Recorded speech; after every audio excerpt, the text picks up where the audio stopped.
Filipinos are known to be happy people. As a matter of fact, the Philippines is #2 in Southeast Asia as among those who have the most number of people who are just happy and go lucky. And yet, it is surprising to note that the past 21 years, there is an increasing number of patients or young people who are into suicide. And sadder still is the fact that it affects the ages 15 to 24 and 5 to 14. Dynamic Living, the Totally, would like to take you on a journey through the tunnel, depression and suicide, right here at the Natasha Goldborn Foundation. I am very much honored to have with me our psychiatrist friend, Dr. Ronald Alipano. He is also an NGF consultant and trainer. Magandang araw po sa inyo, Dr. Ron. Magandang umaga. Yes po. Sinabi ko po kanina sa introduction ko na eto mga Pinoy, as a general, di ba masayahin talaga tayo? Kumbaga, Yes, that's true. resilient din tayo, di ba? So what happened po? How come na there is an increase in the number of young people, particularly the young people, who are into suicide, who are into the depressed mode of the way they feel things? Well, the truth is, there is a steady rise or increase in number of suicidal patients or reporting. The concept there is that they're unsure as to why there is a rise. There could be a cultural shift, nagbabago na yung how people view life, value life. There's also a change in moral views, no? There's also a possibility here that there is better reporting as compared to before, because as you all know that DOH has somewhat highlighted mental health as one of the focus programs for this administration. So prior to that, they've been getting more and more information about suicide. And of course, with programs such as NGF, there's more awareness. Hence, there's more people who would go and seek help. Hence, the rates are slowly increasing. No? So these are the things that may have, have an impact on the way we now see. Heto yung mga numbers, no? So heto yung statistical analysis natin. But what I'm curious about, Doc, bakit ang mga kabataan? Why not the older population? How come sabi nga 5 to 14, 15 to 24? Bakit sila yung nagiging target population para sa sakit na to? You have to understand also that, as I said, there is a generational shift, no? Sa statistics din, no? Worldwide, the most at risk for suicide is not just the children, but also the elderly population. So the extremes of ages are the ones mostly at risk for suicide. What would cause for this? Ano kaya yung mga factors that would contribute? Bakit ang isang tao ay nagkakaroon ng suicidal attempt o kaya naman is depression? Let me put it this way. Is depression the most important factor here wherein they would have this feeling of hopelessness and helplessness and they would take away their lives? One thing you have to understand is that suicide is not a disease on its own. It's a symptom of something else, no? Now, the biggest predisposing factor for suicide, most common factor, is mental disorder or mental illness. And most commonly, it's suicide. At least 80%, is what I said, depression, sorry. But most suicidal people would have depression as a precursor to suicide. At the most, 80% of suicidal persons would have depression as a precursor. No? So this is why there is a risk for suicide, is that we see a lot of people now who are clinically depressed. Pag sinabi niyo pong clinically depressed, ano po kaya ang root cause noon? How come? I know there's a variety of reasons why they would become clinically depressed, but the most common that afflicts, lalong-lalo na yung mga kabataan natin. Kasi yung pinaka-concern natin, Doc, the young people, di ba? Kasi they have a very bright future ahead of them. And yet here they are, they have this feeling of sadness, overwhelmingly, na para bang bakit kaya? It goes back to biology, no? One thing you have to understand that a child's mind is a developing mind. That's why it's always difficult to nurture a developing mind.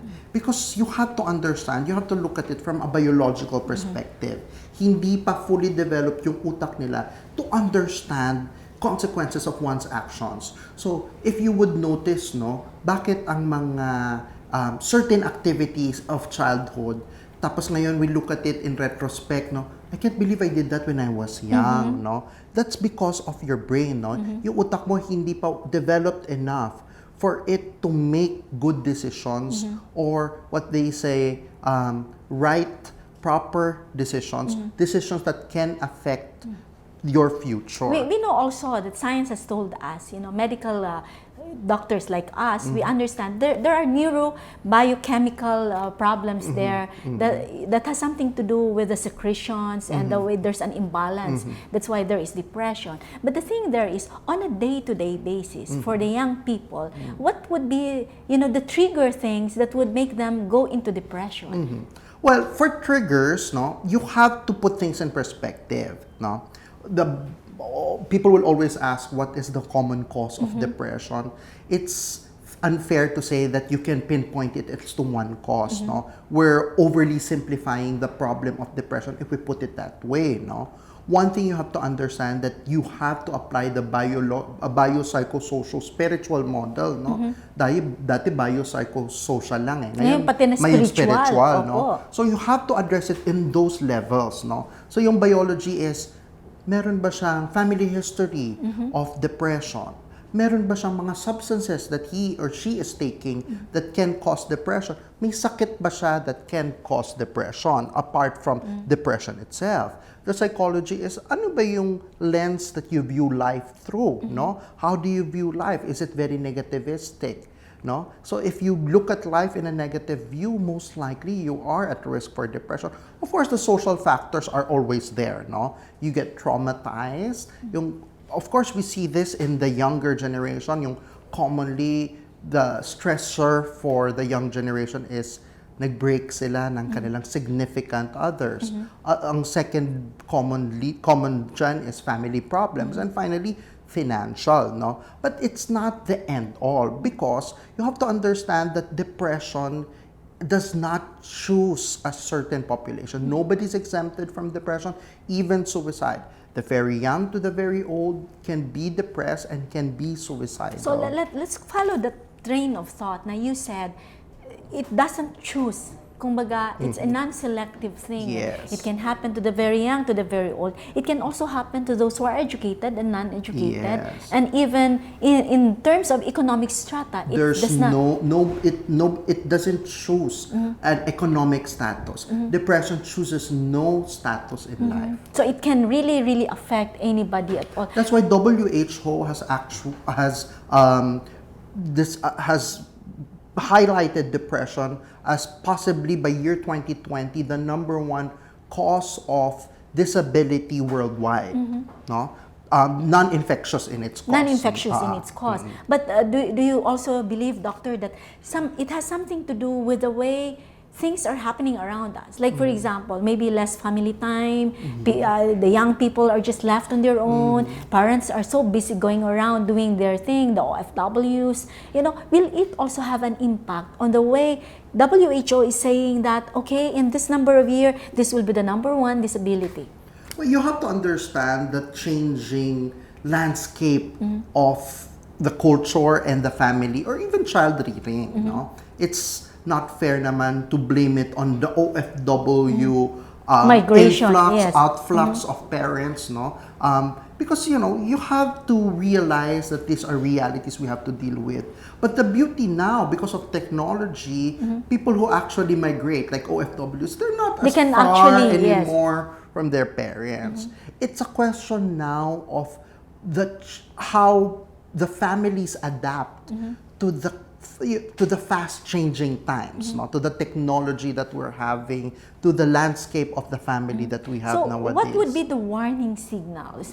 Like our viewers, they would be, they have to be very, very much attuned to their young people, so that they would understand, okay, if this is something that I see in my child or in my daughter, I must be, I must bring my child to a specialist for consultation, for treatment and management. Okay. One thing everybody has to take into consideration is that they have to keep an open mind.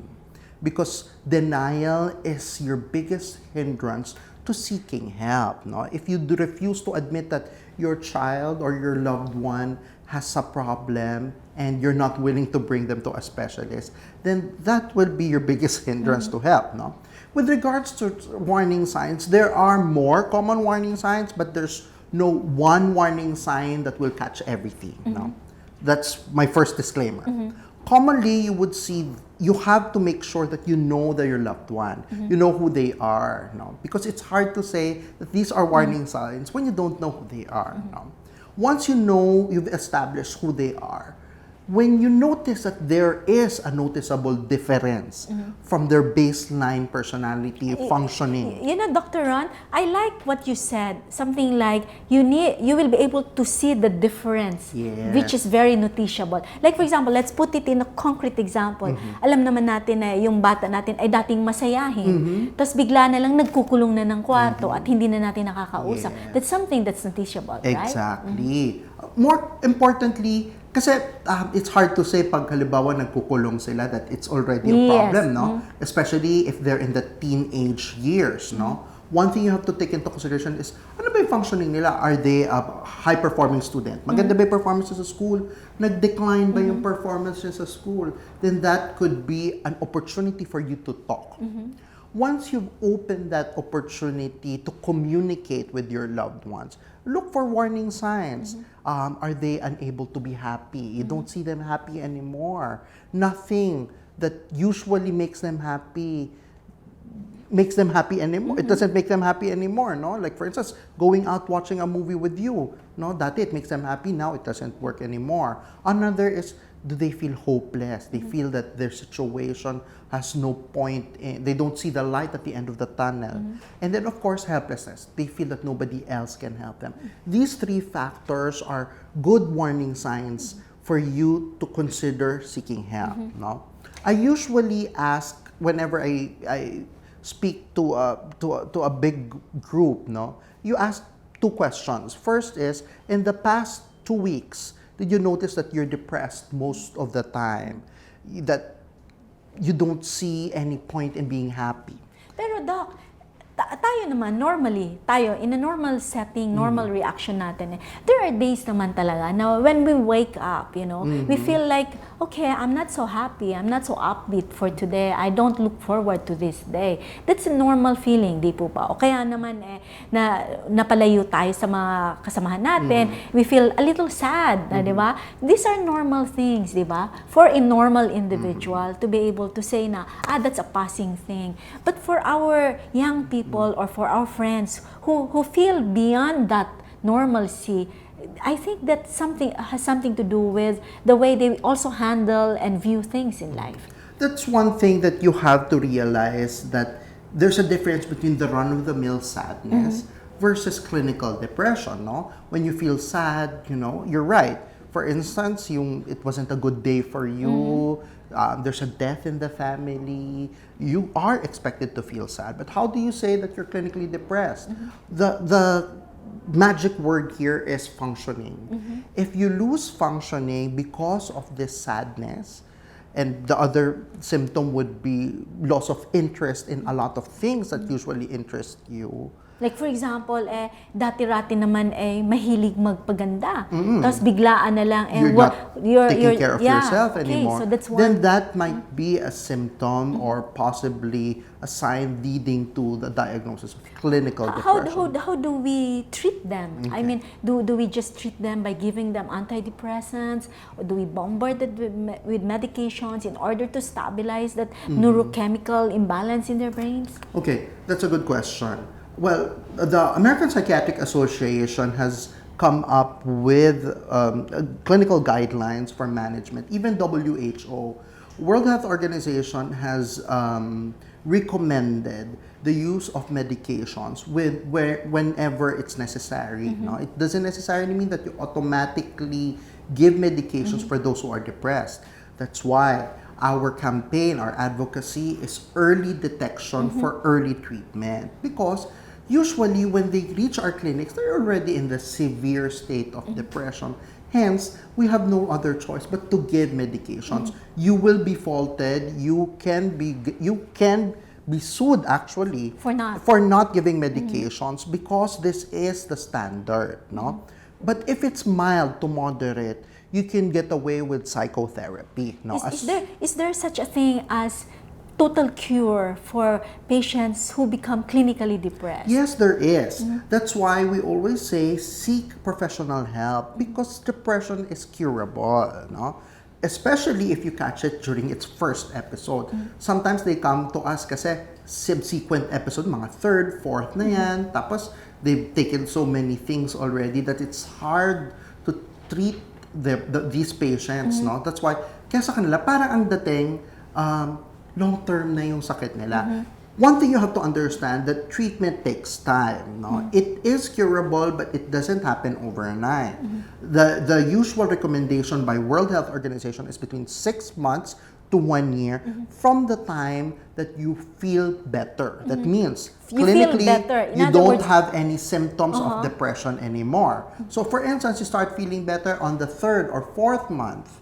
No, you start counting from the 4th month, 6 months to 1 year before you end treatment. But the ending of the treatment actually should be cleared by the attending doctor, right? Yes, you have. But because you have to understand that there's only limited number of specialists like us as psychiatrists, what we do now is to campaign for primary care treatment of depression. So even at the primary care level, physicians should be able to treat depression effectively. And diagnose them correctly. Yes. Kasi sometimes they get to see their primary care physicians first before they get referred to you. Di po Yes. ba? The rule is because WHO has rolled out their program called the Mental Health Gap, there is an algorithm for primary care physicians on how to diagnose and effectively treat depression. How successful does one's attempt to suicide or killing himself or herself the first time, the second, or the third attempt? Okay, that's a good question. No? It depends on the type of patient. No, you cannot say, as I said, there's no blanket statement that will say the first attempt is successful. No, but they say the second attempt is more likely to be a completed suicide compared to the first attempt, no? I wouldn't say it's successful, no? I would say it's a completed yes. suicide, yeah. So the risk of you completing suicide will be higher if you have compounding factors. Like, for you're example, very young or you're very old, extremes of ages, I would say. You have clinical depression or other psychiatric diagnosis. You have medical conditions that compounds it. You're single, divorced, widowed, or a widower. You have illicit drugs in your system, or you take alcohol in collaboration with the suicidal thoughts, no? And you've had previous attempts. So if you have all these compounding the suicidal thought, the risk of completed suicide will be higher. Thank you so much, Doctor, for your time with us here. We'll continue on. Please stay tuned to Hope Channel.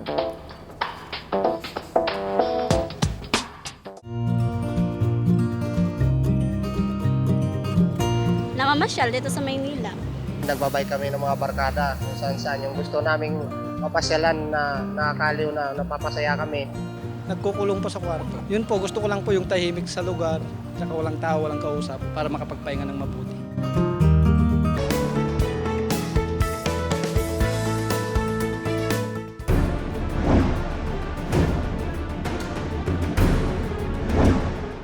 Welcome back to Dynamic Living, the Total You, with our episode, Journey Through the Tunnel, Suicide and Depression. Now, heto naman po, kanina kausap natin yung ating doctor, he expounded kung paano talaga nagde-develop yung depression, no? On the medical side. Ngayon naman po, I am very much honored to have with me the founder and the prime mover and the president of the Natasha Foundation, Goulbourn Foundation. So magandang araw po sa iyo, Ma'am Jean. Welcome to Dynamic Living. Good morning. Opo. Heto po, ma'am, alam naman natin yung advocacy ninyo kasi gusto nyo awareness para sa mga tao regarding the, prevention of suicide at saka paano early management and treatment of depression.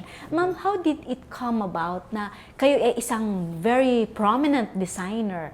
Actually, alam naman natin, and I used to, when I was still at the younger age, I used to go and browse over yung mga displays doon na inyong mga designs ninyo. At they were really, really good, even up to this date. So, paano kayo nagkaroon ng heto advocacy different from fashion designing? When my daughter passed away, last 14 years ago, I kept on asking why. And there was, I made an arrangement or an exchange deal with God.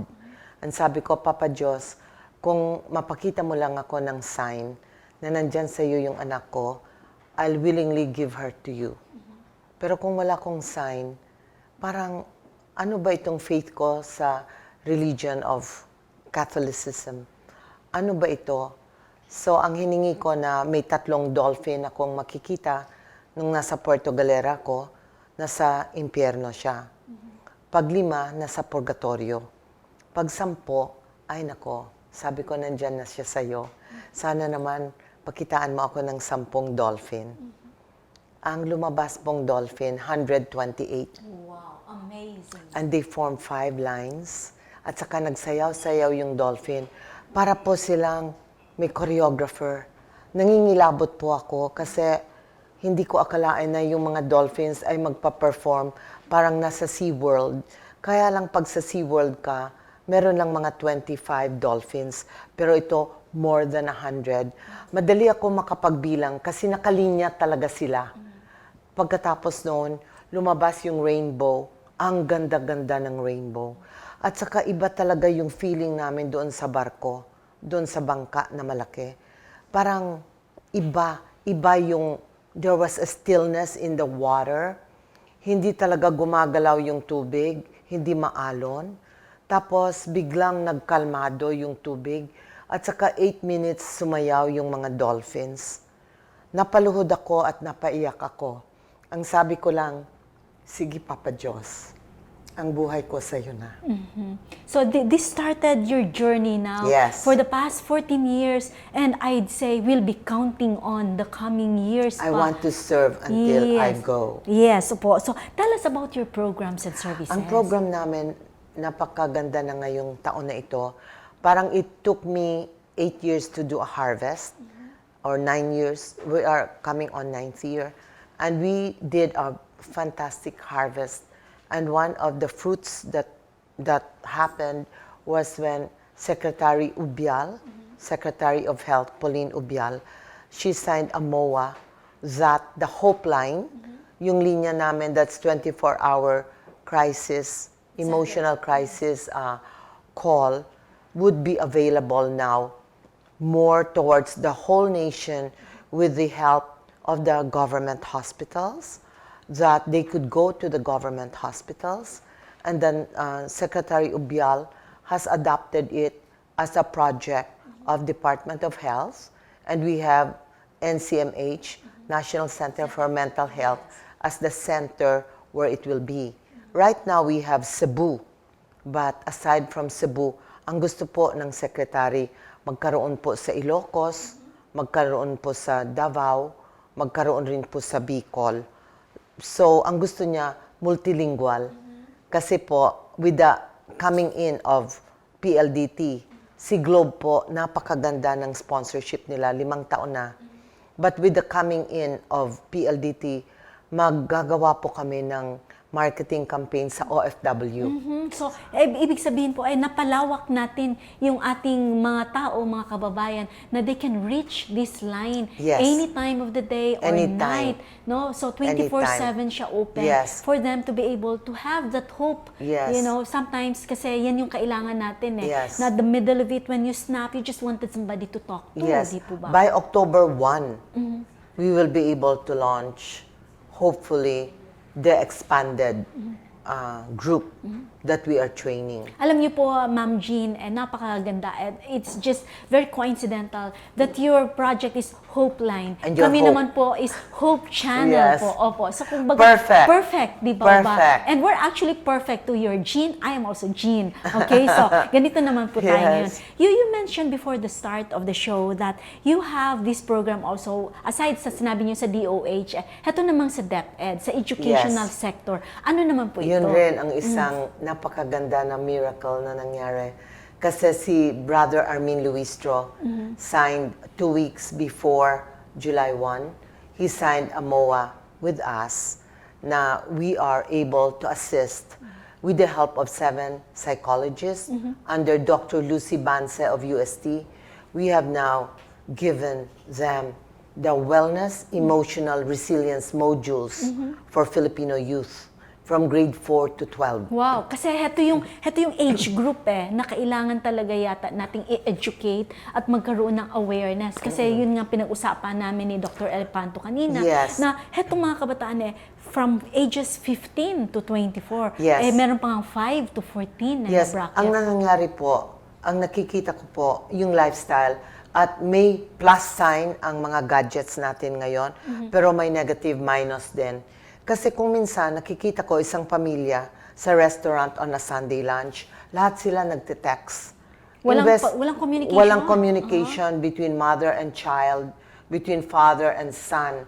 Nawawala po yan. Tapos the other thing is yung pagtuturo ng moral values, yung pagtuturo ng even sexual behavior. Yes. And to let them understand na ang sex, hindi yan pinaglalaroan.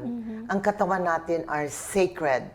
And so, ang doon po sa wellness, emotional resilience namin, maglalagay po doon si Dr. Ramon Corrales.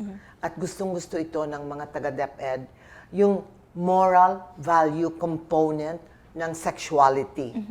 Hindi naman natin pwedeng turuan ang mga kabataan na, hoy, huwag kayong mag-sex, kasalanan yan.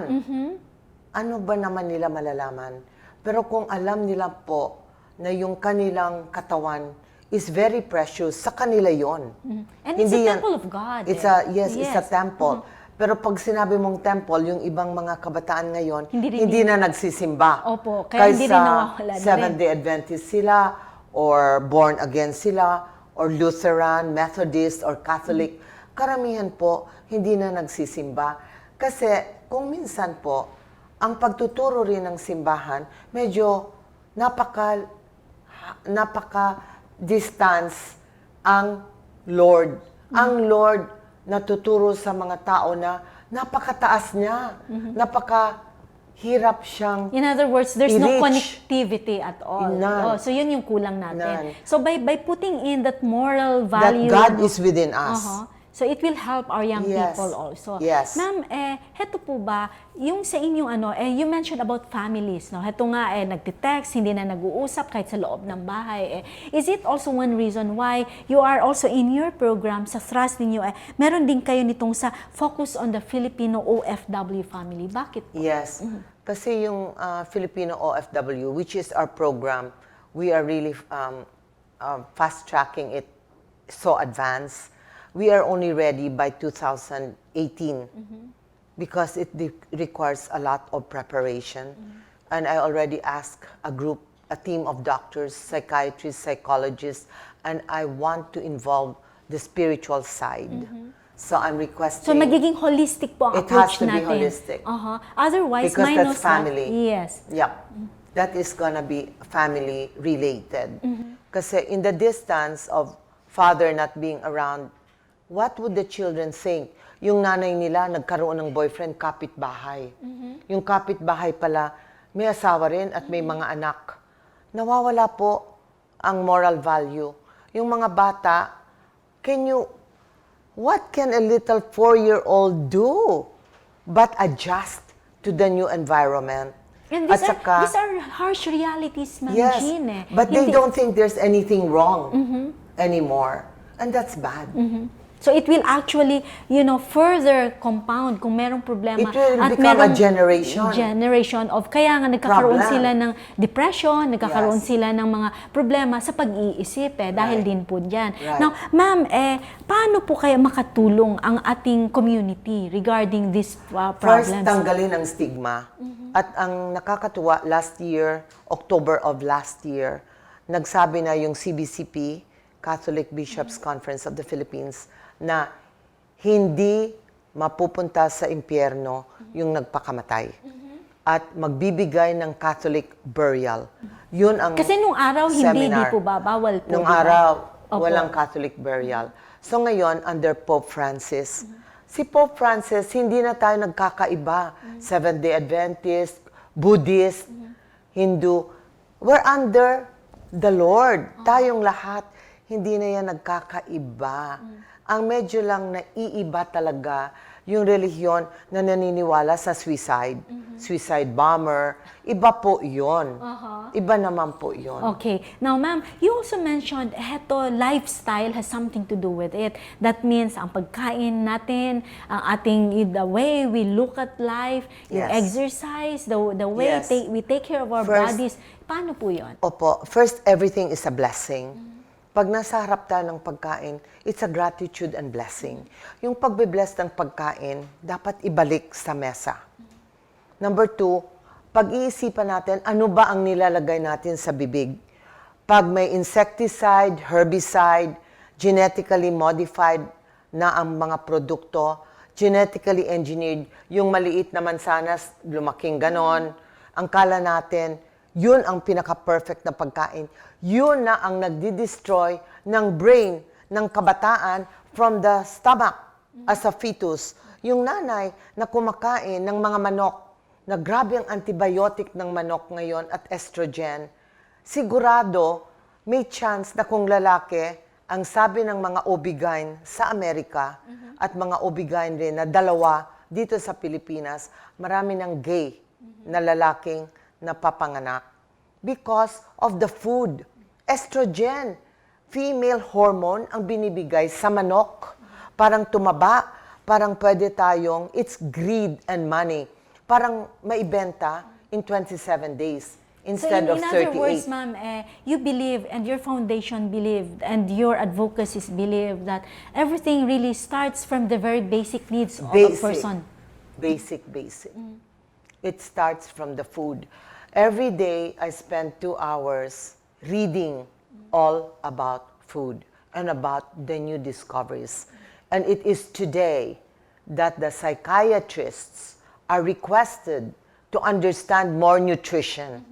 And we have now what we call psychonutrition. But beyond that, we have psychoenergy.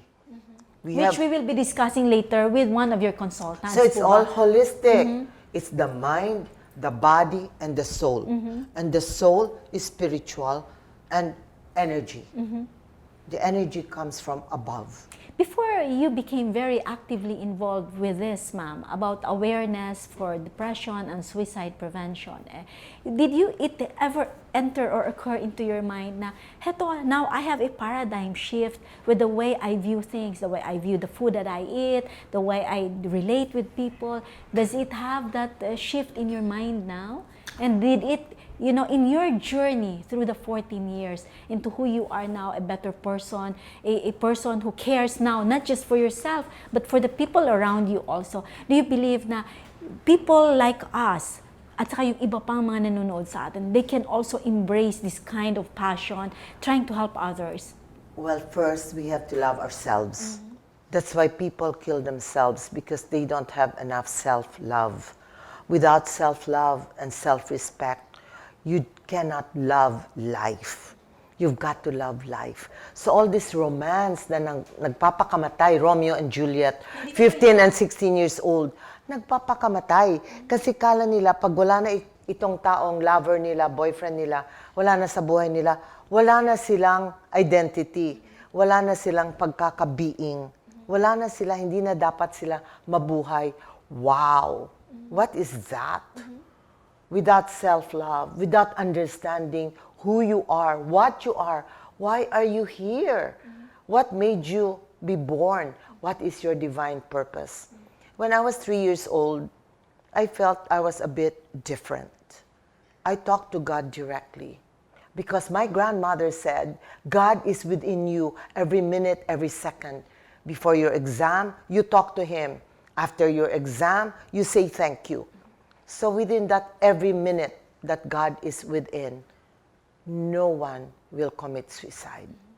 Because you must believe that we are meant for a higher life. In other words, kahit ano pang problema, meron ikaw, kayang-kaya mo Yes. yung lusutan because love mo yourself mo at naniniwala ka. There is always hope, Yes, di po I'll ba? answer your question.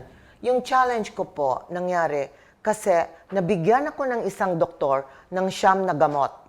Yung after the death of my daughter, 2 years after that, hindi pa talaga natapos yung challenge ko sa buhay. Nagkasakit ako, nag-prepare na ako ng aking funeral. Yung damit ko, yung makeup ko, kasi fashionista ako, you know? So, tapos, nagpunta ako nasa wheelchair ako, dinala ako ng aking kapatid. Ang aking sakit, bronchitis. Pagdating ko doon sa German-American doctor, shock siya sa gamot na binigay sa akin ng isang 9. doktor. Na 9 lahat. Shock! Uh-huh. 9. Tapos sabi niya, Jean, are you aware what you drank? No. Did you ever check in the internet what it was for? No. This 2 is for pneumonia. This 3 is for asthma. And this other 2, believe it or not, is for tuberculosis. And you don't have any of that. You only have bronchitis. Plain and simple Plain, bronchitis. simple bronchitis. And even if it would have a tendency to move on to a more complicated, this medicine is too strong for you. Your immune system is down. Hindi ko po alam anong meaning ng immune system. Kasi palagi akong B- sa biology. At chemistry, B-. And I'm At always least passing failing. pa rin. That's why I could not be a magna or a summa cum laude Because or of the number B-. 1 because of sciences. So sabi ko, ano kaya itong immune system? So I said, nako, kailangan pag-aralan ko ito. No. You go to a natural path doctor. When you go to the natural path doctor, malalaman ninyo ano talaga ang katawan, ano talaga ang organs ninyo. So I went. Tapos nagulat ako. Sabi niya, Ma'am, I'm sorry.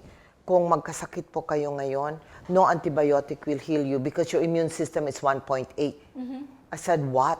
Why? What is it supposed to be?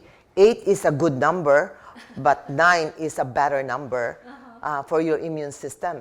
So doon po ako nag-learn ng pagkain. Noon po gusto akong chicharon, lechon, tocino. Yun po ang pagkain ko, lahat. Hindi ako nagbibilang fried chicken. Ngayon po, pag pinakain ninyo akong ganon, masakit na ang ulo ko, nagma-migraine ako at magsusuka ako. So let me now move forward. So it's for the brain. Yes. So let's now move forward. Like 10 years from today, because you're still very young, you're still very active, you have a change of your lifestyle. So 10 years, 20 years from today, how would you want your foundation to be? And what would be your 20 years vision? from today, Yes. I'll be 90. Uh-huh. I'm turning 70 next year. But you don't. But I don't feel it because of the exercise and the food. Well, what I want within this coming 6 years under President Duterte, as I serve the Department of Health as a consultant and a volunteer, I would like to see the change coming starting from food, and that agriculture is respected, and there is no Monsanto and no chemical that is given to poultry, to meat. And every businessman who is in the food business must really appreciate and honor the dignity of life. Because everything else, you know, Everything falls start. after that. Yes. The mental health condition, it starts from the physical health. And So, the physical health, it magkarugtong po starts, kasi yan eh. dugtong yan. Nakarugtong yan lahat. Okay. And it has to start from the basic, the milk from the breast milk. And it And also starts with each everything. one of us, di ba? And From each one of us. Each of us must love our neighbor. After loving ourselves and knowing who we are, we get to love our neighbor. We get to reach out. We get to embrace.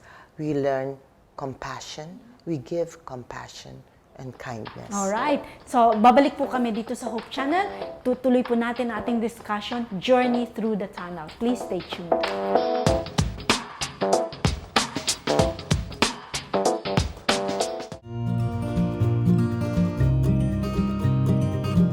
Punta sa lugar na makakapag-isip ka ng bago.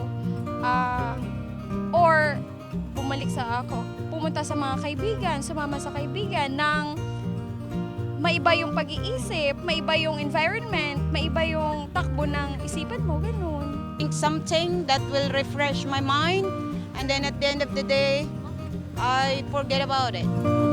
Yeah, that's it.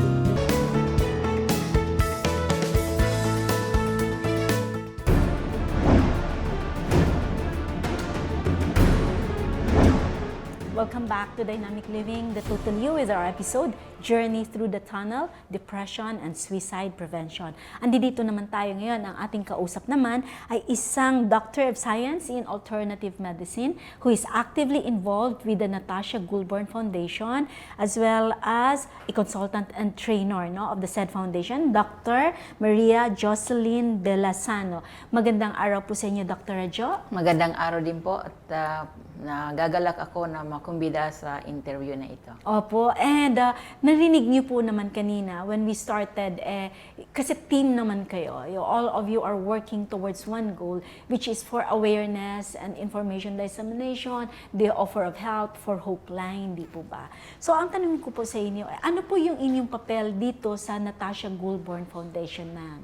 Ang role ko po dito bilang parang complementary ang aking tulong sa mga merong depression at binibigyan ko sila ng ibang pananaw kung ano ba yung depression. So, tinuturuan ko po yung mga clients na kilalanin ano ba yung katawan. So, ang katawan natin po, itong katawan na ito ay may energy ito. Ang ibig sabihin po ng energy, information yon. At saka may kuryente. Sa mga pasyente ko po, lahat ng nagiging resulta pag meron silang diagnosis ng depression, ang kanilang voltage mababa. So low bat, kumbaga, ang ating katawan parang cellphone ito o computer, low bat sila. So kailangan Kulang i-charge. kuryente, kailangan po i-charge. Opo. At pinapaliwanag ko sa kanila, ano mga dahilan bakit naglo-low bat kayo, hindi mag-function yung inyong mental faculty. Ang kadalasan po ng unang-unang dahilan ay meron silang short circuit of electricity dahil meron silang kalungkutan, may galit, may maraming mga hindi naunawaan sa buhay. At saka mali po yung kanilang lifestyle. Hindi sila marunong mag-alaga ng level ng kuryente ng katawan nila. Sa mga clients na yung halimbawa naliligo 3 beses isang araw, lalo na sa gabi, at saka yun ang mga kliyente po na hindi natutulog sa tamang oras, halimbawa 10 o'clock sa gabi. At saka yung pinaliwanag ni Miss Jeannie kanina na ang pagkain ay mali. Mga pagkain na mga maraming asido para hindi ito nagbibigay ng mataas na level ng kuryente at mga pagkain na malayo sa solar energy. Kaya itong inyo pong Seventh-day Adventist, ito hinahangaan ko kasi alam po ninyo ang science of life. Kinakain ninyo yung pagkain na malapit at tumatanggap ng solar energy, yung galing sa araw. Dr. Jo, how long have you been practicing your alternative medicine? Since 96 po napunta na ako ng Russia and I divide my time 6 months sa Russia at saka 6 months po dito sa Pilipinas. And kayo po, nung naging partner kayo at kasama kayo dito po sa Natasha Goulburn Foundation, gaano na po katagal yan? Mga 10 years na po ako kay Miss Jeannie. Naging ano po kayo? Paano po nangyari na naging advocate din po kayo on prevention of suicide, on the management of depression, on public awareness for this mental health disorder po? Not really an advocate. Gusto ko lang po ipaunawa sa tao on how to live life. Kasi yung ating pong school system na left brain-based ay tinuruan lang tayo mag-compute, kung ano, pero hindi tayo tinuruan how to live our lives. Hindi natin inuunawa ano ba ang ating sustenance para itong katawan na ito ay masustain natin hanggang sa kamatayan. So tinuturuan po ang tao kung paano ano ang dapat na pagkain, yung mental patterns nila, unawain ang energy level nila, at saka yung po nga basic na kuryente. Ang tawag po ng field na yan ay bioelectrical medicine. Yun po ang aking tulong sa lahat ng tao. At ang lahat po ng tao, lahat po na may sakit, may level of depression yan. Ibig sabihin, meron po siyang brownout sa kanyang katawan. Dr. Jo, paano po natin isi-synchronize, pagsasamahin po natin yung mga gamot na binibigay to treat our patients who are clinically depressed and with what you are doing in order to enhance at mapadali yung pagpagaling sa ating mga pasyente po? So yung pong mga clients natin na hinahawakan na ng medical doctors, hindi ko po pinapatigil yung kanilang gamot. Kung ano ang prescription ng doktor nila, ipagpatuloy nyo yan. Pero tuturuan ko sila at yung kanilang katawan, meron po kong proseso na yung pong inner doctor nila, I will help them stimulate this inner doctor para yun na lang po ang mag-produce ng gamot na kailangan nila para maayos yung voltage ng kanilang brain.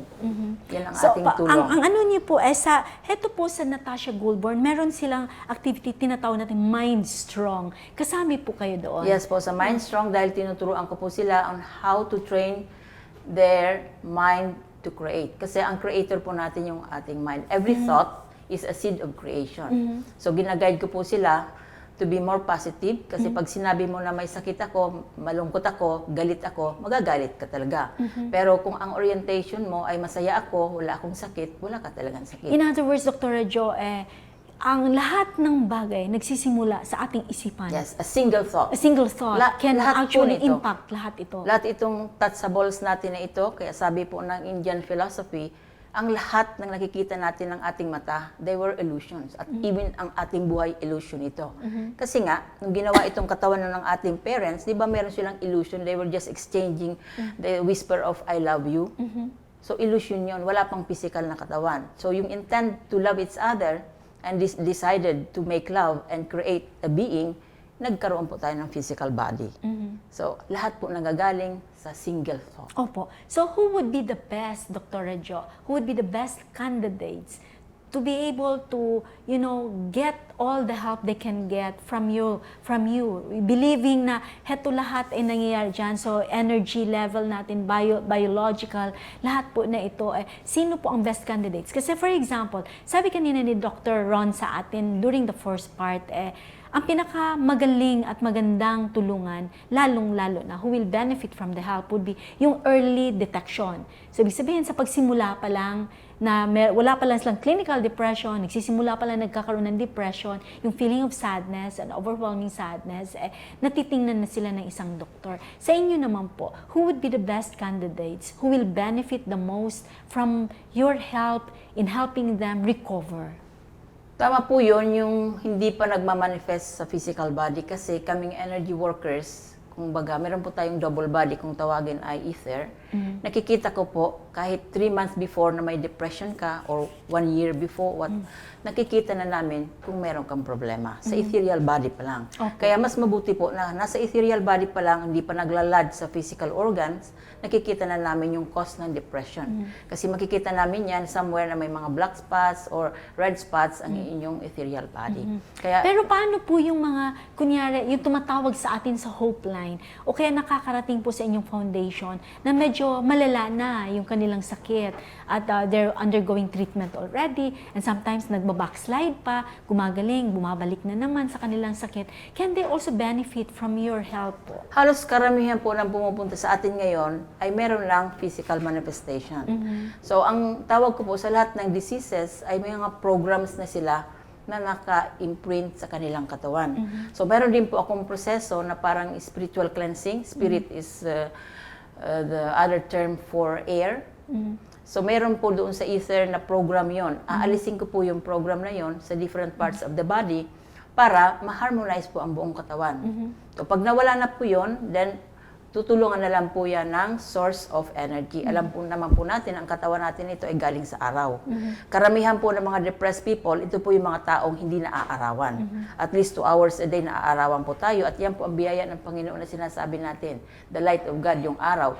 Ito yung po mga taong hindi nakatapak sa sa Earth. Kasi kumukuha din po tayo ng 3.7 of voltage sa Earth. So pag hindi tayo nakatapak sa Earth, mayroon tayong problema na brown out na yung ating katawan.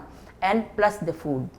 Sa inyo pong practice at lalo na dito sa Natasha Goldborn Foundation po, yung mga nakakarating sa inyo na mga kailangan tulungan, ano po ang success rate natin? Like for example, na pagtapos nilang galing sa inyo, galing dito, ma-counsel sila, ma-refer sila sa psychiatrist, ma-refer sa inyo. Yung success rate po natin na sila ay nakakabalik panimula sa kanilang mga kabahayan, their families and their loved ones na medyo okay na talaga sila and they can be back into the mainstream of society. Halos ng aming pong tinulungan ay naging normal po sila dahil may basic route of healing po akong binibigay sa kanila na bumalik ka sa pinanggalingan mo. So kung ano po ang religion nila, ipinabalik ko po sila sa faith nila.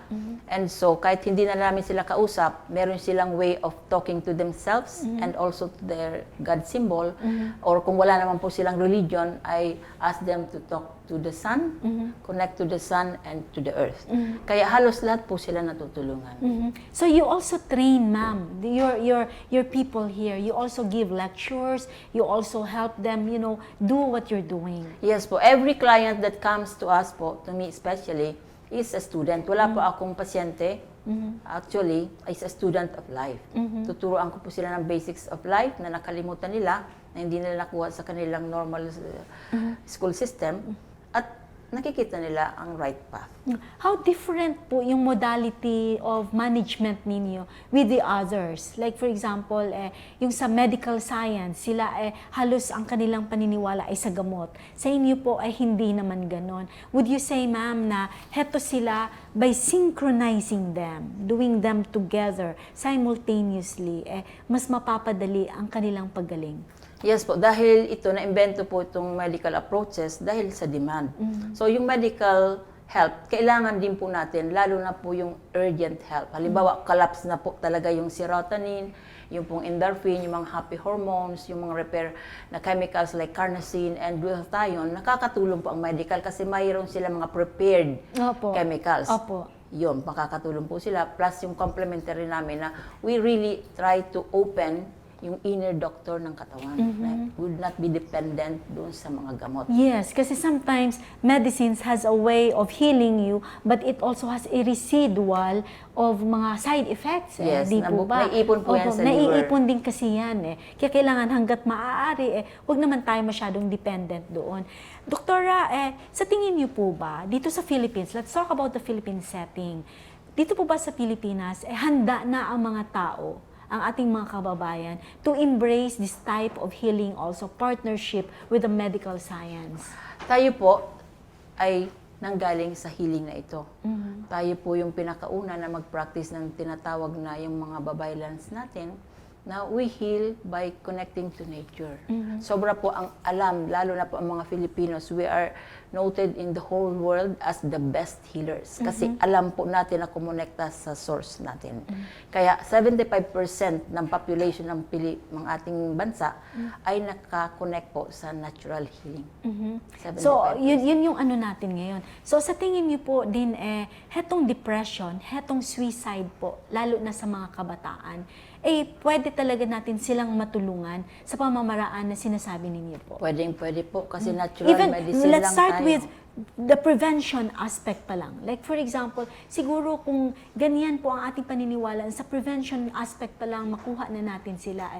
Dapat po tayo ay very aggressive in reaching out to the families, to the community, to the schools, para heto mga kabataan natin would understand na heto pwede natin gawin kung sakaling heto yung ating nararamdaman. Tama po yan. Kailangan we must re-empower the population and really relearn the basics of life. Ang na-problema po natin, na focus ang ating left brain sa school system.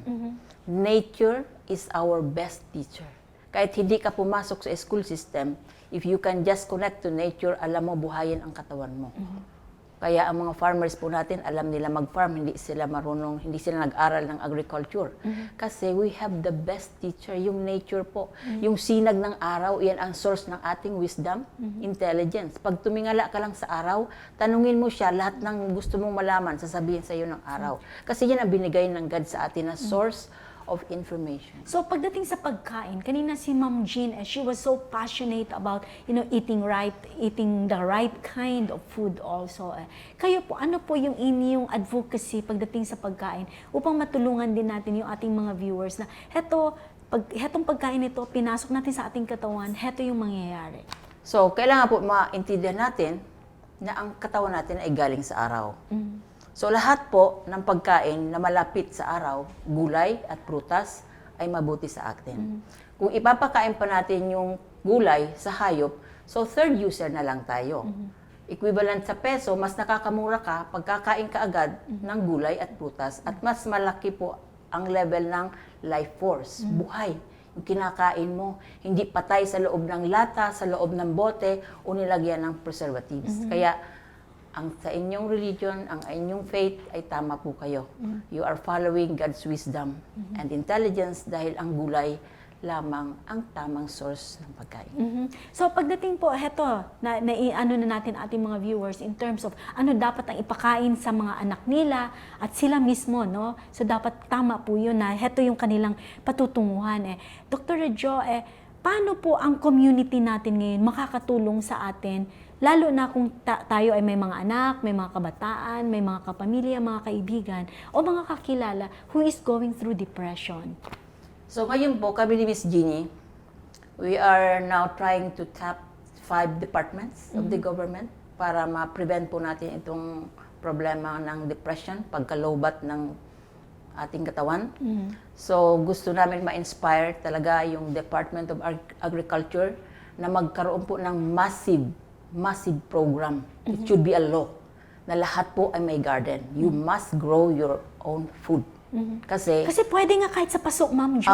Diba? I am promoting po urban gardening. Sa mga opo. paso lang, sa walls lang. Pwede na ilagay yun sa tabi-tabi. Kahit na sa loob ng maliit na condominium, Tama di po ba? yun. Kahit na yung sa mga barong-barong, pwede sila, Tama di po po yan. ba? Wala pong limitation, hindi tayo pwede magtanim. Kaso, ang dinadasal natin ay ma-lift yung consciousness of laziness. Possess pa po ang buong madla ng laziness to produce their own food. Kaya binabalik po natin yon na itanim ang pagkain natin. Ngayon, sa Department of Education naman, we want to inspire them na ibalik yung gardening sa lahat ng eskwelahan. At sila ang naalala ko po magtanim yan, ng Dr. pagkain Jo, nila. nung maliit pa ako, Huwag na natin bilangin yung edad ko. Naalala ko, nag-garden kami. Part ng ating di po time ba? po Part yun. ng HE, Yes. di po ba? Nung Home maliliit pa economics. kami, economics, di po ba? Kailangan talaga kayong nandun nag-garden. At nakikita mo, nag-harvest pa kami noon, Ma'am Jo. Tama po yan. Tapos dadalhin pa namin yung sa classroom. Tapos meron naman kami yung cooking session, lulutuin naman namin. Hindi po ba? Tama po yun. Napakaganda. Tama po yun na ibalik sa lahat ng eskwelahan. Huwag po natin ilagay ang mga estudyante sa loob ng kahon na may aircon, dahil yung aircon kinukuha pa yung kuryente. Nalolobat sila, depression na naman ang resulta. Kailangan pong ilabas sila sa araw.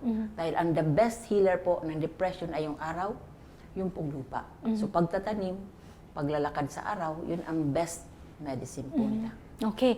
Dalawa pa lang pong departamento yung nababanggit ninyo. Ano pa po yung tatlo? Meron pa po kaming kaibigan sa DNR, yung kaibigan ni Miss Jeannie, dahil pwede pong gumawa ng batas para ang lahat ng tao magtanim ng puno. Kasi tayo, isang tao, gumagamit tayo ng kung ilang libong puno. So it should be a law na magtanim tayo ng puno. Dahil ano ba ang puno na yan? Napakahalaga po ng puno. Every leaf of a tree is our life partner kasi binibigyan tayo niya ng oxygen. Yan may crown, mataas. Yan po ang antena natin ng biyaya ng Panginoon, yung wisdom and intelligence ng cosmos, inaantena ng puno.